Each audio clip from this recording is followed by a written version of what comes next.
नमस्कार, मैं रचना शर्मा चढ़ती कला टाइम टीवी देख रहे सभी दर्शकों का स्वागत करती हूं। आप देख रहे हैं हरियाणा के समाचार। समाचारों की शुरुआत से पहले एक नजर आज के मुख्य सुर्खियों पर।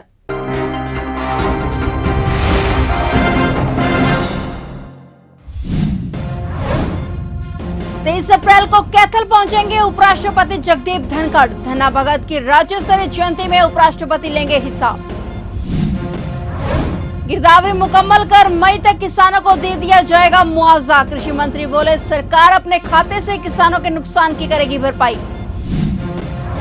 पंचकुला क्राइम ब्रांच ने 2 आरोपियों को 7 पिस्टल और 9 जिंदा कारतूस सहित किया काबू। आए दिन बढ़ रहे अपराधों पर पंचकुला पुलिस की बड़ी कार्रवाई।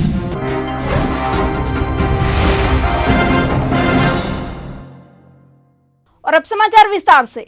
23 अप्रैल को कैथल जिले के गांव धनौरी में भगत धन्ना जाट की राज्य स्तरीय जयंती का आयोजन किया जाएगा, जिसमें उपराष्ट्रपति जगदीप धनखड़ व हरियाणा के मुख्यमंत्री मनोहर लाल सहित हरियाणा के तमाम मंत्री व विधायक मौजूद रहेंगे। इस प्रोग्राम को सफल बनाने के लिए भारतीय जनता पार्टी के नेता अभी से तैयारियों में जुट गए हैं। भाजपा नेताओं का कहना है कि भारतीय जनता पार्टी सदा से ही साधु संतों का सम्मान करती आई है और जिन संत और महापुरुषों ने हमारे समाज के लिए अपने जीवन का बलिदान दिया है, उनकी याद में भाजपा उन सभी साधु संतों की जयंती मनाने का काम कर रही है। यह सौभाग्य की बात है कि धन्ना भगत की राज्य स्तरीय जयंती मनाने का प्रोग्राम कैथल जिले को मिला है। इसके लिए छोटे से लेकर बड़े कार्यकर्ता तक सभी जी जान से जुट गए हैं।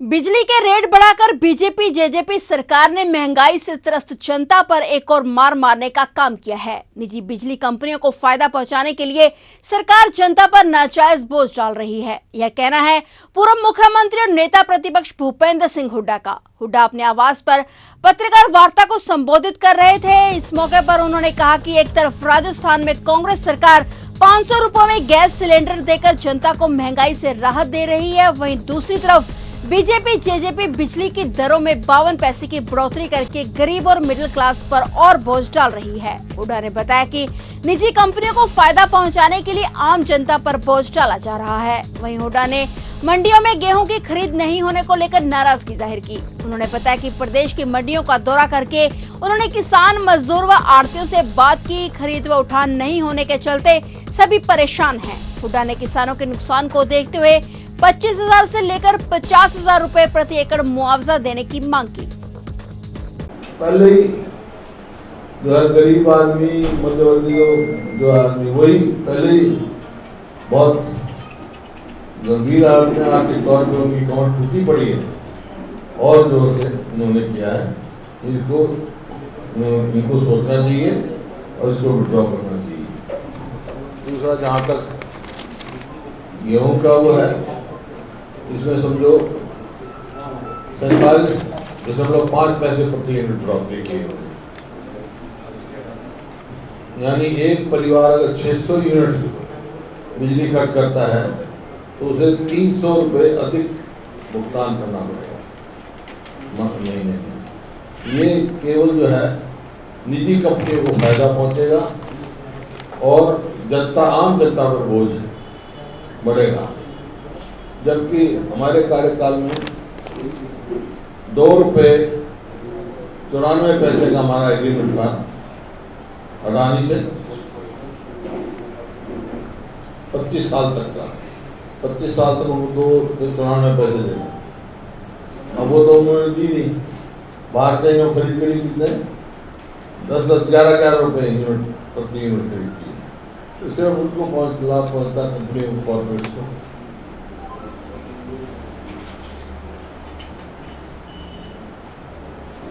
और 8 साल से इन्होंने एक भी यूनिट बनाने का काम नहीं किया अपना। जबकि हमारे समय में पावर सरप्लस थी हमारे, क्योंकि हमने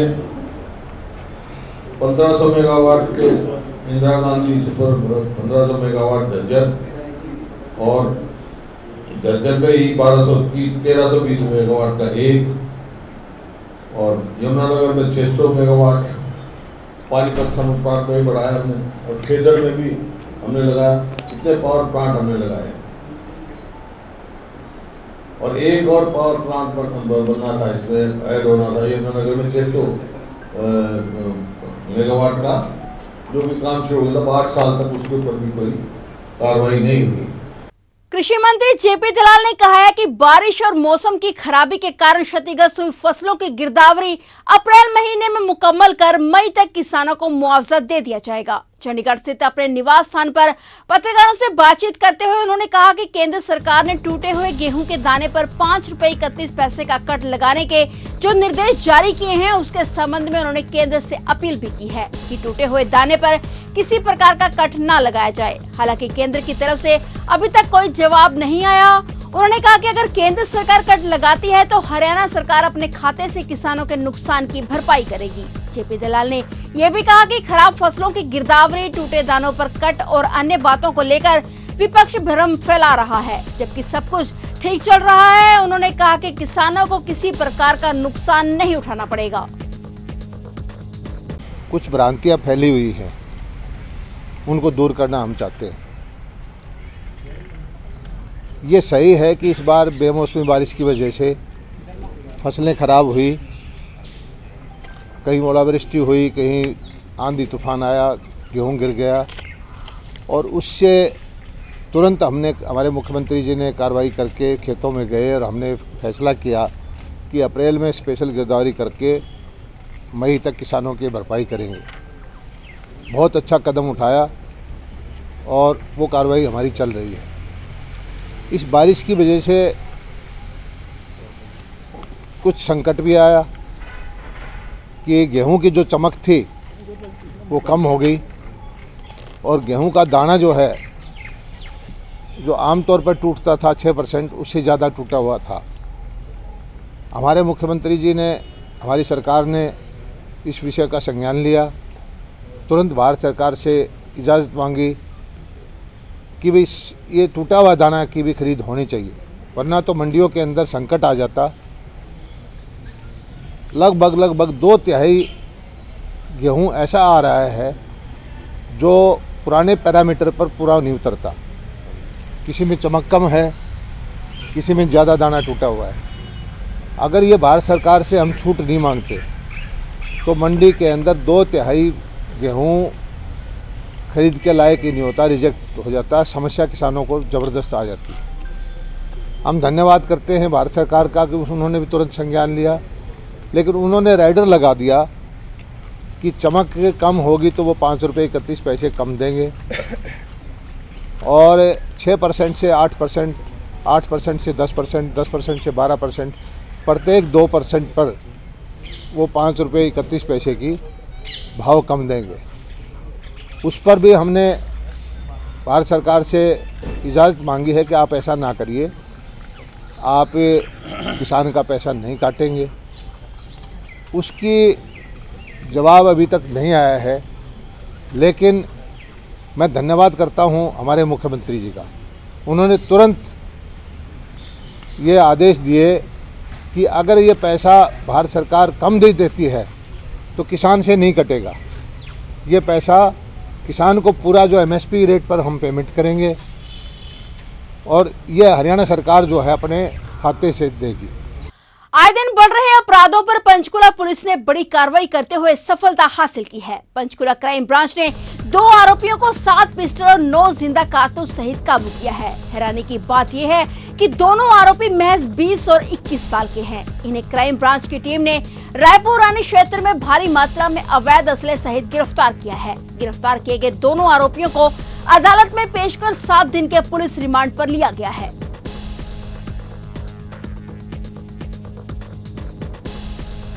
जो पंचकुला में क्राइम ब्रांच सेक्टर 26 की टीम को सफलता मिली है इलीगल वेपन्स की रिकवरी में। इनको मुखबिरी मिली थी और मुखबिरी के बेसिस पे जो क्राइम ब्रांच 26 की टीम ने रायपुर रानी से त्रिलोकपुर रोड पर 2 लड़कों को काबू किया और उनसे उन्होंने बरामद करे हैं 7 असले, इलीगल असले और 9 लाइव राउंड। और जो ये इलीगल असले हैं उनकी डिस्क्रिप्शन इस हिसाब से है कि 6 असले जो हैं वो है 32 बोर की देसी पिस्तल और एक है देसी कट्टा 315 बोर, साथ में 9 लाइव राउंड। और इनको इनकी मोटरसाइकिल पे ही क्राइम ब्रांच 26 की टीम ने काबू किया था और अभी इनसे पूछताछ चल रही है। इन दोनों लड़कों के नाम इस प्रकार से हैं। एक है सागर पुत्र दिलशेर निवासी हिसार, हाल में ये रायपुर रानी में रहता था, और दूसरा है रविराज पुत्र चांदराम, और ये भी हिसार का निवासी है, हाल में रायपुर रानी में रह रहा था। और इनको अभी पूछताछ चल रही है। ऑनरेबल कोर्ट में प्रेजेंट करके इनकी 7 दिन की रिमांड ली गई है और आगे इसमें इनसे जो असलों के ओरिजिन के बारे में पूछताछ की जाएगी। तो किसी गैंग के मामलों में इन्वॉल्व थे ये लोग या पहले भी कोई ऐसी वारदातों को अंजाम दे चुके हैं? इससे पहले दोनों का जो हमने अभी तक क्राइम रिकॉर्ड चेक किया है उसमें ये पता चला है कि दोनों के ऊपर एक केस है लड़ाई झगड़े का, हिसार का ही, और इसके अलावा अभी और कोई केस अभी तक हमारे पूछताछ में और हमारे क्राइम रिकॉर्ड की जांच में अभी तक नहीं आया। ये किसी गैंग से संबंधित थे मैम या बेचने जा रहे थे असले किस या कोई वारदात में यूज करने जा रहे थे? इस बारे में हमें जो अभी 7 दिन की रिमांड मिली है उसमें हम डीपली क्वेश्चन आंसर करेंगे इनके साथ, और इनके जो भी किसी गैंग के साथ यदि कनेक्शन है उसके बारे में हम डीपली क्वेश्चन करेंगे।